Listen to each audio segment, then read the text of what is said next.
स्वातीचा नवरा विक्रम बाजूलाच औषधांच्या प्रभावामुळे गाढ झोपेत झोपला होता आणि इकडे स्वातीच्या मनातले तृप्त स्वप्न जागृत होत चालले होते. ती अंथरुणावरून अस्वस्थपणे अंगावर पलट्या घेत होती. तिला अजिबात झोप येत नव्हती. अजून तिचं लग्न होऊन फक्त 2च वर्ष झाली होती. तिला मूलबाळही नव्हते. अद्याप ती तरुण होती. खेळण्याच्या विरहाच्या वयात होती. अशातच एक दिवस विक्रमचा अपघात झाला आणि त्या अपघातात त्याने चालण्याची ताकद गमावली. त्याच्या कमरेचा खालचा भाग पूर्णपणे काम करायचा थांबला होता. सुरुवातीला स्वाती पूर्ण मनाभोवती त्याची काळजी घेत होती, पण आता ती त्याला थकू लागली होती. घरात फक्त तिचा एकमेव दीर होता. सासू सासरे खूप वर्षापूर्वीच या जगातून निघून गेले होते. तिचा नवरा विक्रम एका मल्टीनॅशनल कंपनीत काम करत होता, तर तिचा दीर कबीर अजून कॉलेजमध्ये शिकत होता. नुकतंच त्यांचं शिक्षण पूर्ण झालं होतं आणि तो नोकरीच्या शोधात होता. विक्रमच्या खात्यात पुरे पैसे होते, त्यामुळे घरखर्च सुरळीत चालला होता. वरून गावात शेतजमीन आणि शहरात पक्कं घर होतं. पैशांची तसली काही अडचण नव्हती, त्यामुळे कठीण काळातही सर्व काही नीट चालू होतं. पण स्वाती मात्र पतीच्या प्रेमासाठी व्याकुळ झाली होती. संपूर्ण रात्र ती अस्वस्थ होऊन अंथरुणावर वळणे घेत राहिली. सकाळी उठून ती स्वयंपाकघरात चहा बनवत होती, तेव्हा तिचा दीर कबीर स्वयंपाकघरात आला आणि म्हणाला, "वहिनी, माझा प्रोटीन शेक बनवा ना प्लीज." तो नुकताच व्यायाम करून आला होता. त्याच्या सडपातळ शरीरावर घामांच्या थेंबाचे मोती चमकत होते आणि त्याच्या शरीरातून एक विचित्र वास येत होता. स्वातीचे लक्ष अनाहूतपणे त्याच्या शरीराकडे गेले. त्याच्या व्यायामी शरीराचे दर्शन होताच स्वातीचे हृदय जोरजोराने धडधडू लागले. तिच्या शरीरातून एक शिरशिरी पसरली. क्षणातच तिने स्वतःला सावरलं आणि आपलं लक्ष दुसरीकडे वळवलं. पण मध्येच ती कबीरकडे नजर टाकत होती. कबीरलाही वहिनीच्या बदललेल्या नजरा कळत होत्या की आज ती त्याच्याकडे वेगळ्या दृष्टिकोनातून पाहत आहे. कबीर हळूच हसला आणि स्वातीच्या अगदी जवळ येऊन तो गॅस बंद करत म्हणाला, "वहिनी, चहा जास्त उकाळला तर तो कडू होईल. चहा मध्यम आचेवर शिजला तर तो स्वादिष्ट लागतो." त्याच्या द्विअर्थी बोलण्याने स्वातीच्या मनात तार छेडल्या गेले आणि तो स्वयंपाकघरातून निघून गेला. स्वाती एक वेगळ्याच धुंदीत हरपली होती. आज कबीर तिच्या जळणाऱ्या मनाला थंडगार झुळूक देऊन गेला होता आणि तिच्या सुप्त इच्छा जागृत करून गेला होता. न जाणो का स्वाती आज एक नव्या उत्साहाने भरून गेली होती. तिने पटकन कबीरसाठी प्रोटीन शेक तयार केलं आणि त्याच्या खोलीत घेऊन गेली. प्रोटीन शेक देताना तिने मुद्दामहून कबीरच्या बोटांना स्पर्श केला. कबीरच्या गडद डोळ्यात खटाटोपणाचा चमक आली आणि त्याच्या ओठांवर एक मोहक स्मित आलं. स्वातीला अजिबात अंदाजा नव्हता की आपल्या क्षणिक सुखासाठी तिने ज्या खेळाला सुरुवात केली होती त्याचा शेवट किती भयंकर होऊ शकतो. इकडे कबीरचं हसू स्वातीच्या हिमतीला अधिक बळ देत होतं.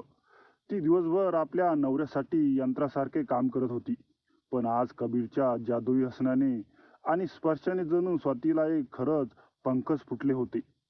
तिला आज दिवसभर अगदी हलकं हलकं वाटत होतं. घरातील काम आटोपल्यानंतर तिने गाणं गुणगुणीत सुहासिक साबणाने अंघोळ केली. अंघोळीनंतर गुलाबी रंगाची फॅशनची साडी नेसून केस ओले मोकळे सोडले. तिने हलकासा मेकअपही केला होता. तिने मुद्दामहून आपली साडी नाभीच्या खाली नेसली, ज्यामुळे तिच्या सुडोल शरीराचं सौंदर्य अधिकच खुलून दिसत होतं. नाश्ता करताना कबीर तिला एकटक पाहत होता. कबीरने तिचं सौंदर्य नजरेतून भरून पाहिल्याचं पाहून स्वाती लाजून दुमटली. तेव्हा कबीरने तिचा तंद्रा मोडत विचारलं, "वहिनी, दादाला नाश्ता आणि औषध दिलंय का?" अचानक स्वाती एक सुंदर स्वप्नातून बाहेर आली आणि कोरड्या स्वरात म्हणाली, "हो, आता याशिवाय माझ्याकडे काहीच काम नाही. तुमच्या दादासाठी मी सगळं काही करते, पण माझ्या आयुष्यात एकही सुखाचा क्षण येत नाही." असं म्हणताना तिच्या नाजूक डोळ्यात पाणी आलं. ते पाहून कबीरचं मनही हळहळलं. त्याने हिंमत करून आपला मजबूत हात स्वातीच्या हातावर ठेवत म्हणाला, "काय झालं वहिनी? दादाची अवस्था ठीक नाही म्हणून काय झालं? तुम्हाला काही गरज असली तर तुम्ही मला सांगा." हे ऐकून स्वातीच्या गालावर लालिमा उमटली. तिने हळूच आपला हात त्याच्या तळहातातून सोडवला आणि नाश्ता करायला सुरुवात केली. मात्र तिचं मन असं होत होतं की कबीर नेहमीसाठी तिचा हात धरून बसावा. तिने हळूहळू चुकीच्या मार्गावर चालत चालली होती, पण तिला स्वतःलाच हे कळत नव्हतं. आता स्वाती मुद्दामहून घरातील काम करताना कबीरला धक्के मारत होती.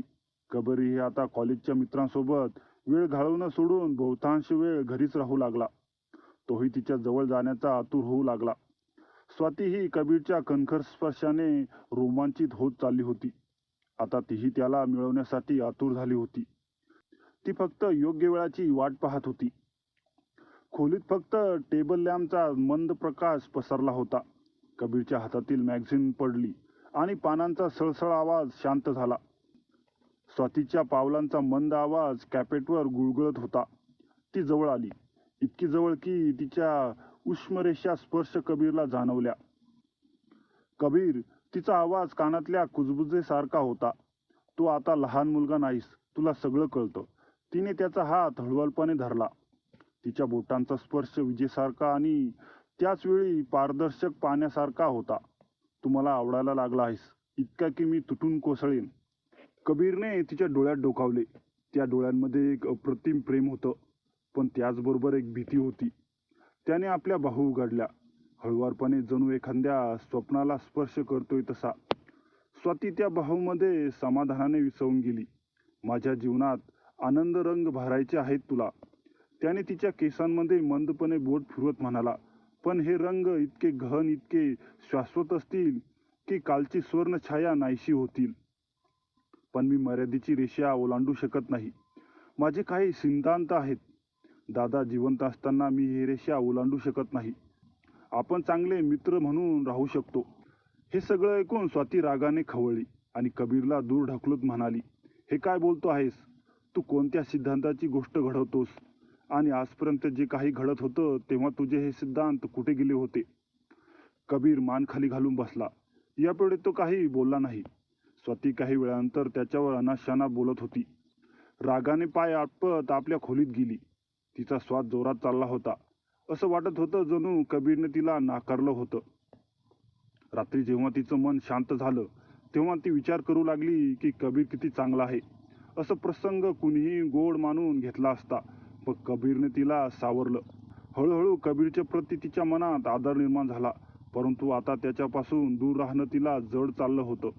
शेवटी खूप विचार केल्यानंतर स्वातीने ठरवलं की ती आपल्या अपंग पतीला या जगातून हटवेल, कारण तिच्या मते तो असताना कबीर तिला कधीही स्वीकारू शकत नाही.